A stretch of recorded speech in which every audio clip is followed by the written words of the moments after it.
तो हम बात करते हैं यार the ages of three empire की, जहाँ पे हम बात करेंगे about the Palas, Pratiharas and Rashtrakutas.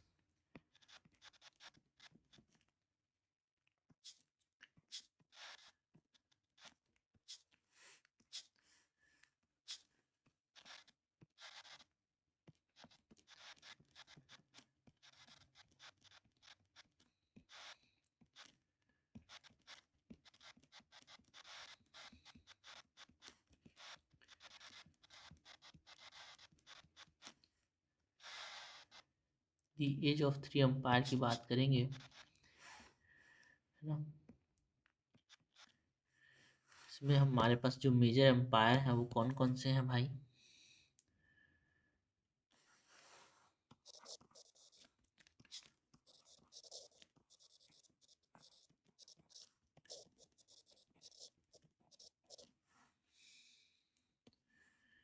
The major empires की अगर हम बात करें तो यहाँ पे पालास हैं।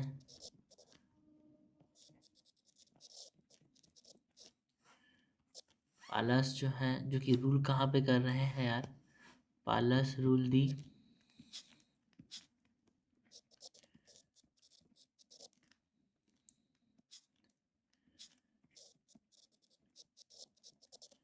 ईस्टर्न इंडिया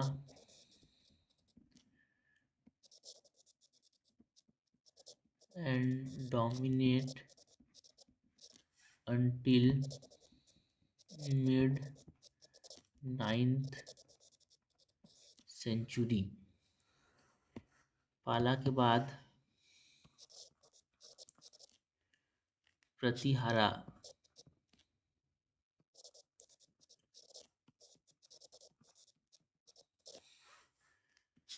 पाला एम्पायर के बाद प्रतिहारा की बात करें तो ये वेस्टर्न इंडिया को रूल करते थे।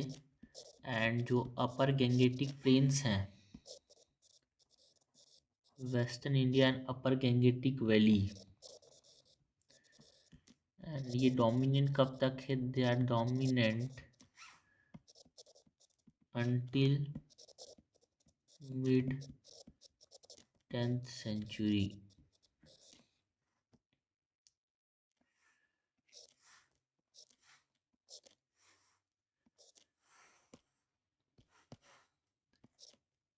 उसके बाद हम बात करते हैं अबाउट राष्ट्रकूता, राष्ट्रकूट एम्पायर की। यहाँ पे राष्ट्रकूट एम्पायर की बात करें तो कहाँ पे रूल करते थे भाई, डेक्कन के अंदर, है ना, with influence in north and south India. And longest lasting थे भाई राष्ट्रकूट एंड मोस्ट पावरफुल थे।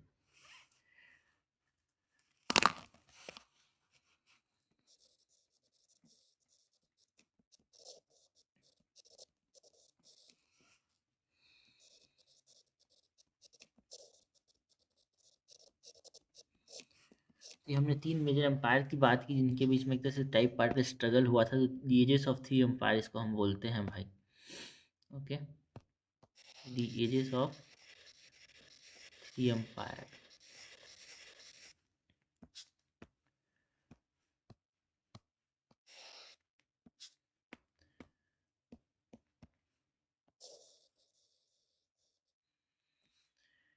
सो इसमें स्ट्रगल फॉर डोमिनेंस की बात करेंगे भाई, और इसमें हम इंडिविजुअल के कंपेयर की बात करेंगे जिससे हमको चीज़ें समझ में आएगी यार। ठीक है, break it and learn it, ये हमारा कॉन्सेप्ट है। सबसे पहले तो हम बात करते हैं यहाँ पे स्ट्रगल फॉर डोमिनेंस। अगर यहाँ पे इनकी ज्योग्राफिकल एक्सटेंट की बात करें कि कैसे कैसे ये राज करते थे, किस किस एरिया में ये राज करते थे, तो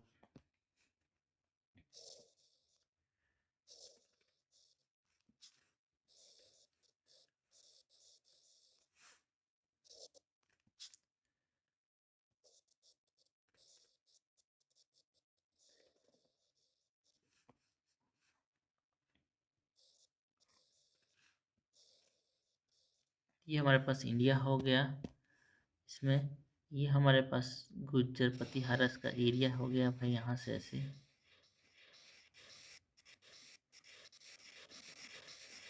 ठीक है, इसके बाद ये पालास का एरिया हो गया इस प्रकार से। और यहाँ पे ये नीचे की तरफ यहाँ पे हम बात करते हैं वो राष्ट्रकूट, इसका एरिया बहुत बड़ा था यार। एक कॉमन सेंटर था इन तीनों के बीच में, एक जो कि क्या था यहाँ पे, दिस इज कनौज। ठीक है भाई, ये गुजर प्रतिहारास हैं,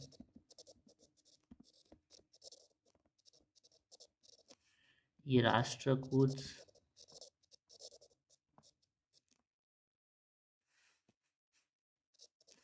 एंड ये पालास।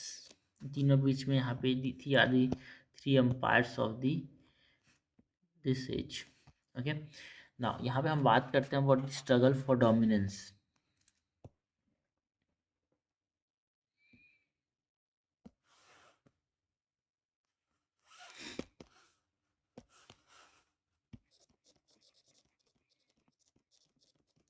स्ट्रगल फॉर डोमिनेंस और डोमिनेशन।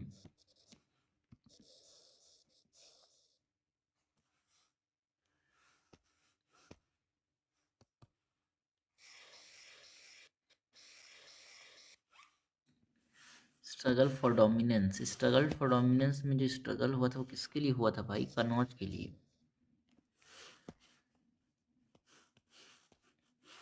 कनौज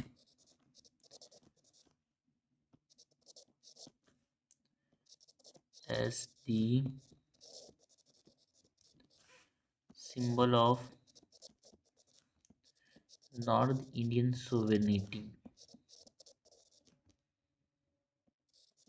ठीक है, नॉर्थ इंडियन सोवेनिटी का एक सिंबल था। Later it is replaced by Delhi.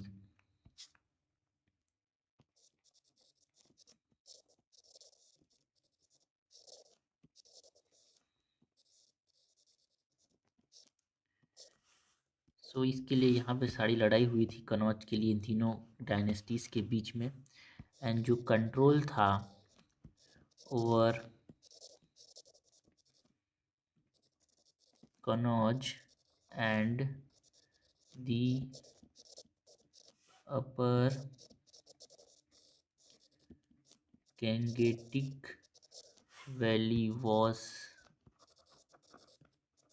contested by the Palas, Pratiharas and the Rashtrakutas. इन तीनों के बीच में लड़ाई हुई थी भाई। जो पालास एंड प्रतिहारास थे they also clashed over Bihar and eastern Uttar Pradesh. इन दोनों आपस में बिहार, ये जो पालास एंड प्रतिहारास थे ना, ये पालास यानी ये प्रतिहारस एंड ये पालास जो थी ईस्टर्न उत्तर प्रदेश के लिए भी यहाँ पर लड़ाई लड़े थे भाई। But Rashtrakuta it mainly for Kannauj. So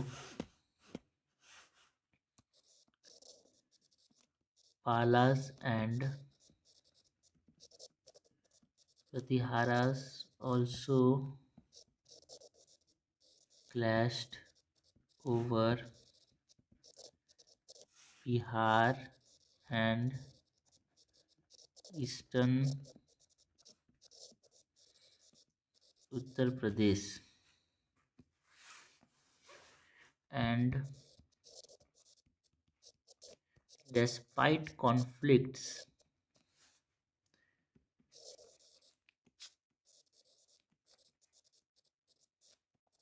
all three empires ensured stability and patronized art and literature। ठीक है, आपस में लड़ते थे बट ये स्टेबिलिटी को देखते थे कि भाई एक दूसरे के राज्यों में कोई उतर फदर ना हो, है ना। ये कूटनीति वाले ज़्यादा नहीं ध्यान देते थे बट हाँ, एंड ऑल्सो साथ ही साथ लड़ाई लड़ाई के चक्कर में आर्ट एंड लिटरेचर कमज़ोर ना पड़ जाए, ये सब चीज़ का ध्यान देते थे। तो ensure stability and patronized arts and literatures. Also जो Rashtrakuta they acted as a cultural and economic bridge between North and South India. Okay, culture and economic bridge between North and South India. Bihar and eastern Uttar Pradesh के ऊपर लड़ाई होती थी ज़्यादातर बालासर प्रतिहारस के बीच में, but लड़ाई के बावजूद भी यहाँ पे ये इंश्योर करते थे कि स्टेबिलिटी बने रहे। आर्ट एंड लिटरेचर पे अच्छा खासा ध्यान दिया भाई, इग्नोर नहीं कर दिया लड़ाई के चक्कर में। ठीक है, तो ये हमने एक बेसिक जो ट्राइपार्टाइट स्ट्रगल था, that is the major the ages of three empires की बात की। नेक्स्ट हम बात करते हैं यहाँ पे about the Palas and Pratiharas and Rashtrakuta की। ठीक है, जो पालास थे उसकी बात करते हैं पहले। तो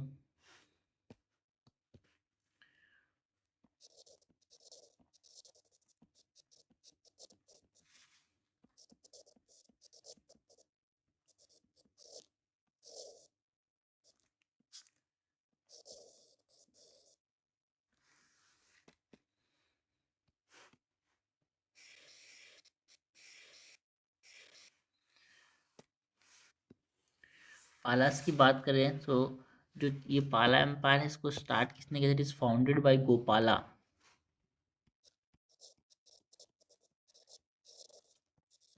founded by Gopala in 750 AD। Elected by local chiefs to end anarchy. जो लोकल लोग थे उन्होंने इसको एक तरह से इलेक्ट किया था, है ना, आपस में जो एनार्की था, एक तरह से हौच पौच था, उसको ख़त्म करने के लिए ना। तो एक तरह से पाला डायनेस्टी यहाँ से स्टार्ट हुआ था भाई। यहाँ पालास कौन से हैं? ये वाले हैं। पालास की बात करें तो यहाँ पे पाला जो है वो ये हैं, ये। सो फाउंडेड बाय गोपाला। नेक्स्ट जो इम्पोर्टेंट रूलर्स हैं, लाइक उसमें हम बात करें धर्मपाला एंड देवपाला की। तो धर्मपाला जो थे वो कब से कब तक रूल करते थे भाई?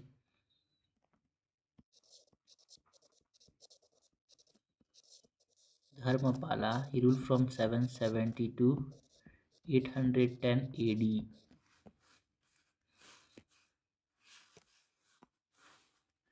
Dharmapala defeated by Rashtrakuta.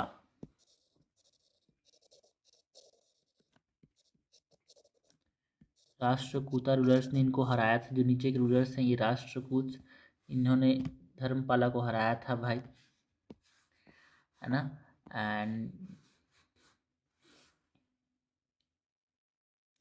तो राष्ट्रकूट कौन से रूलर ने इसको हराया था? राष्ट्रकूट रूलर ध्रुवा। बट इसने रीगेन कर लिया जो पालास इन्होंने कनौज को आफ्टर ध्रुवा रिट्रीट, वो वापस जाने के बाद। तो लड़ाई का मतलब यहाँ पे सिर्फ कनौज की लड़ाई हो रही है। कनौज को जो हासिल कर लिया वो जीत गया। सो आफ्टर ध्रुवा ने पहले हरा दिया था, फिर ध्रुवा वापस जब चला गया ना, तो वापस से पालस ने कनौज को ले लिया। Okay, and Dharmapala he held grand दरबार एट कनौज अटेंडेड बाय बहुत सारे rulers.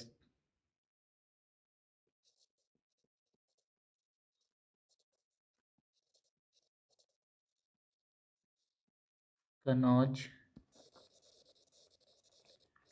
attended by vassal rulers, but later जो पालास थे दे लॉस कनौज टू गुजर प्रतिहारस। कनौज टू प्रतिहारा रूलर किसके हाथों हार गए भाई? नागभट्टा।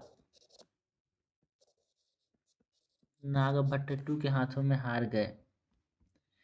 ये गुजर प्रतिहारस के जो रूलर्स की बात करेंगे जिसके हाथों हार गए वो कौन से थे? नागभट्ट। ठीक है, पहले यहाँ पे जो राष्ट्रकूट रूलर था ध्रुवा, उसके हाथों में कनौज को हार गए थे पालासुर। बाद में गुजरापति हारस ने कनौज को ले लिया। कौन हराया ना भाई इनको? नागभट्ट टू ने। ठीक है, ध्रुवा वापस आने के बाद फिर से कब्जा कर लिया था, बट उसको हरा दिया गुजरापति हरा के नागभट्ट टू ने, है ना। तो जनरली बाद में ये सीमित रह गए थे to the Bihar and Bengal region. So controlled Bihar and Bengal despite losses in the west। ठीक है, लास्ट यही को सीमित रह गए थे। तो ये हम धर्मपाला के समय क्या क्या हुआ था उसकी बात की भाई। ओके, 810 AD तक धर्मपाला रूल किए। उसके बाद हमारे पास धर्मपाला के बाद कौन आया भाई? देवपाला। धर्मपाला के बाद कौन आया? देवपाला।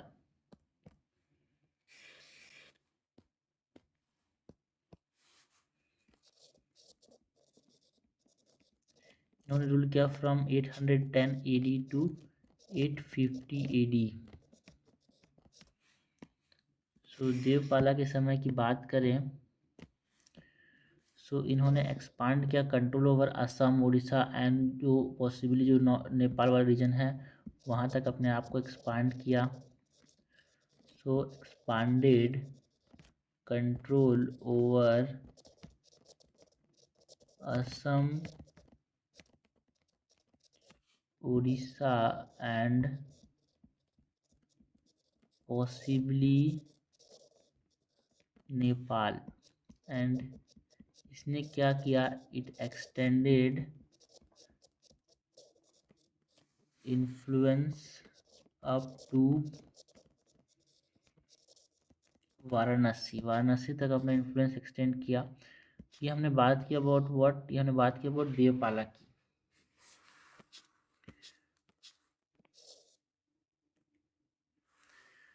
ठीक है, इसके बाद हम बात करते हैं about military and cultural achievements of the Palas patronage Buddhism की। ठीक है, यहाँ पे मिलिट्री एंड कल्चरल अचीवमेंट की बात करते हैं।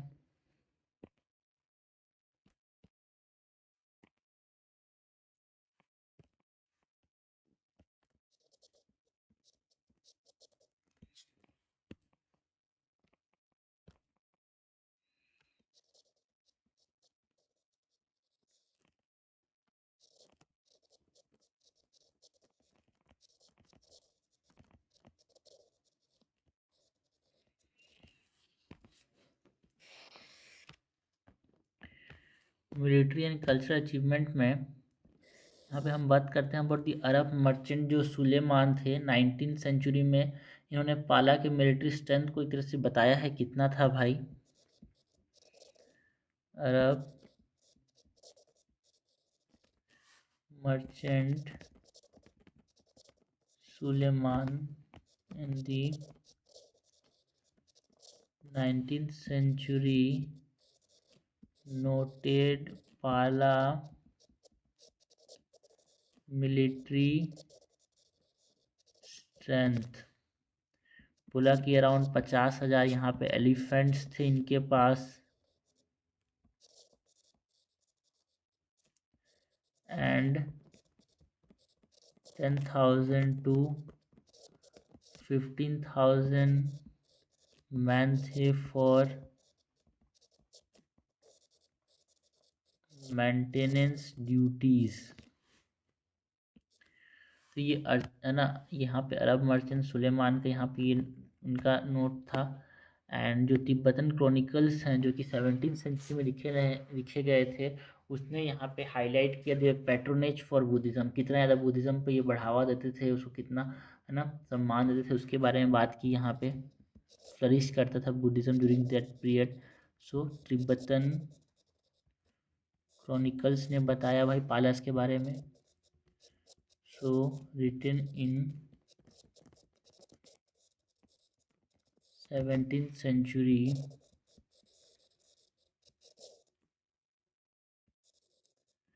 highlight their patronage of Buddhism. So Tibetan chronicles की बात की हमने, तो यहाँ पे जो तिब्बतन क्रॉनिकल्स थे वो बुद्धिज़्म के बारे में बात करते थे, पालास के जो पैट्रोनेज देते थे बुद्धिज़्म को। तो अगर हम बात करें यहाँ पे patronage of Buddhism and education during the Palas की,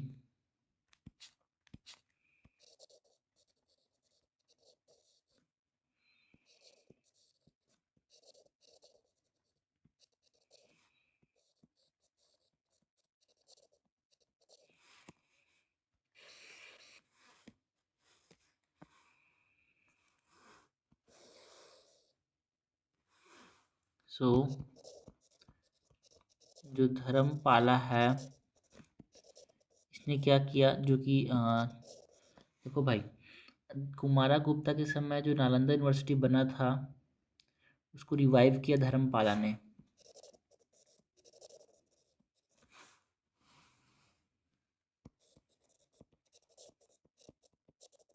एंड सेटिंग साइड 200 विलेजेस को एक तरह से अलग रख दिया था इनके एक्सपेंसेस को एक यूनिवर्सिटी के लिए। ओके, तो धर्मपाला ने बहुत ज़्यादा ध्यान दिया किसके ऊपर, जो अपने पास नालंदा यूनिवर्सिटी उसके ऊपर। And he founded Vikramshila university. Dharmapala ने क्या किया, विक्रमशिला, तो ये जो दोनों है, नालंदा पहले बन गया था फिर उसको रिवाइव किया, एंड विक्रमशिला को यहाँ पे फाउंड किया किसने, धर्मपाला ने।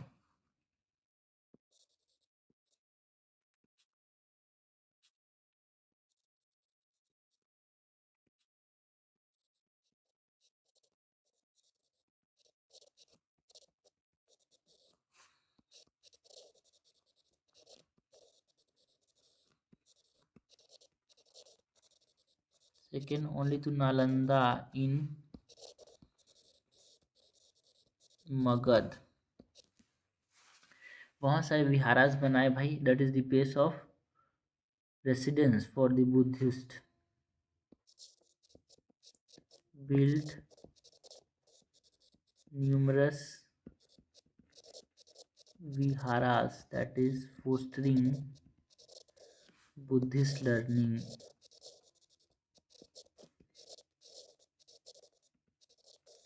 एंड जो कल्चरल टाइप्स देखने को मिला भाई पालास के समय with Tibet.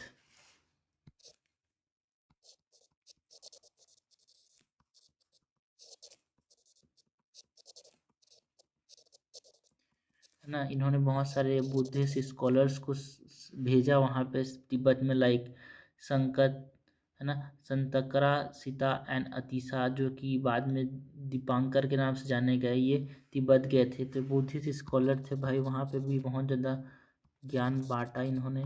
So Buddhist scholars like Shantarakshita and Atisha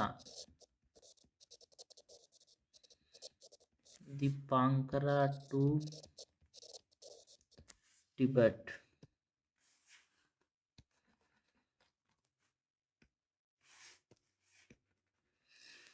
okay, तो हमने बात की about the patronage of Buddhism and education की। तो cultural ties with Tibet, trade and relation with south east Asia की बात करें,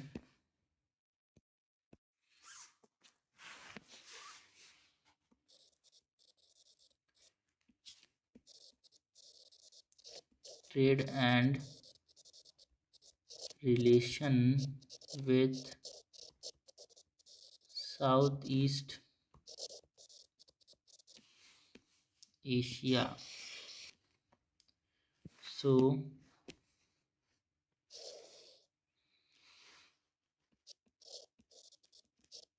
यहाँ पे हम बात करते हैं अबाउट दी शैलेंद्र डायनेस्टी की। जो शैलेंद्र डायनेस्टी था, जो कि बुद्धिस्ट रूलर थे भाई हमारे पास ऑफ दी, है ना, मलाया जावा एंड सुमात्रा, जिनको हम शैलेंद्र डायनेस्टी बोलते हैं, उनके साथ जो थे पालास ट्रेड करते थे।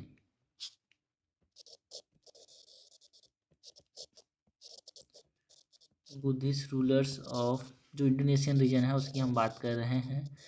Malaya, Java, Sumatra sent embassies to the पालाकोट, एंड जो देवपाला थे they granted land to Sailenders, किस लिए? For building monastery at Nalanda,